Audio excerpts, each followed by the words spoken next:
See, true champions have great trainers. They follow them, they trust them, and they obey them. You see, what separates the great ones from the rest are not only their willingness not to give up, but when they are in trouble, when they are stunned by a hard right hand or a combination, when their knees get weak and their legs get wobbly, they begin to listen. Their ears have been trained to hear the voice of the trainer. If they can't think, sometimes they can't see, but they follow the instructions of their corner. See, when we find ourselves at times in life where we're so weak that we don't know what to do, that's when we need to stand still and see the salvation of the Lord. Amen. We need to learn how to be quiet and listen. When everything's got you frustrated, when all the chaos is coming your way, and your mind is running in 100 different directions, and everything seems like it's going against you, that's when you got to stop and listen. Yes. That fight I was talking about earlier, Sonny Liston and Cassius Clay, I watched it 100 times. I was a boxing enthusiast growing up. I loved it.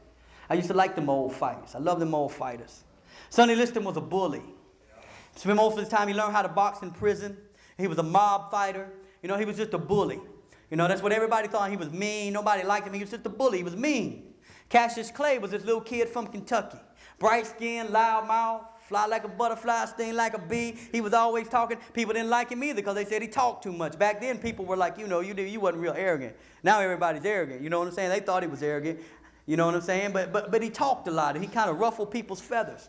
So the whole time that Sonny Liston, this big bully, is training for this fight, Cassius Clay does all kind of crazy things. He shows up at his training camp. I'm going to kill you, Sonny. You a big gorilla. All this and that. You know what I mean? Trying to psych him out. You know? Everybody thought Cassius Clay was terrified. They said he's doing it. He's done lost his mind. They ain't never seen nobody like him. Everybody's like that now. But back then, everybody's like, this dude's crazy. What's wrong with him?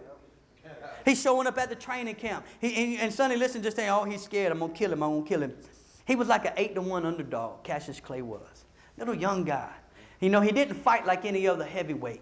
The way he moved, he held his hands low. He was fast on his feet. He always had his chin exposed. It went against everything that heavyweight boxing stood for. But he was fast. He was confident. So he gets in the ring with the greatest heavyweight champion. Big, strong guy, big bully. Everybody wants Sonny Liston to knock him out cold. Sonny Liston says, I'm going to knock him out, no big deal, right? They get in the ring, man. He's trying to get him. He's trying to catch him. He's trying to hit him. Cassius Clay's moving. He's moving on his feet. He's dipping. He's dodging. Sonny Liston starts getting frustrated. Come on. They're going round for round for round. About the fourth round, he comes out and he walks up to Cassius Clay and he touched him. And then all of a sudden, about halfway through the round, Cassius Clay goes blind. Now listen to me. He goes blind. He begins to tell his corner, I can't see. I can't see. Now he's in the ring with at that time what was considered the most dangerous man in the world.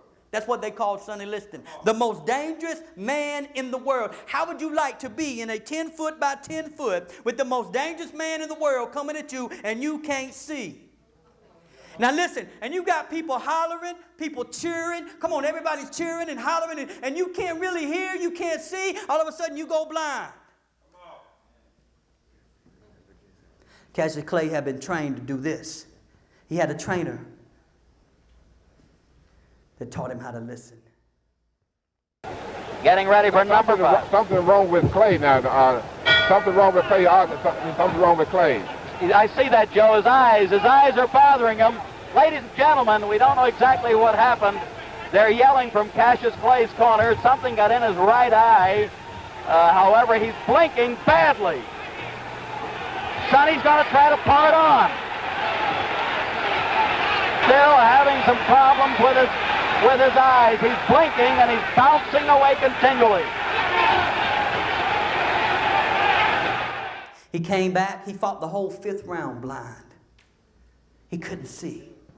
He was moving. His trainer was saying, move to the right, move to the right, move to the left, move to the left. Bounce off the ropes, bounce off the ropes, move, move, move. Here he comes with the right, here he comes with the left, and he's moving, and he can't see, and he's reaching, and he's grabbing him, and he's holding him. He said, lock him up, grab him, he's close. Come on, somebody, he was listening to his trainer. You see, let me tell you something. There's times in your life when you're going to get blind, when everything's going to blindside you. It seems like all the odds are stacked up against you. You got to learn how to hear your trainer screaming and hollering and giving you direction. direction.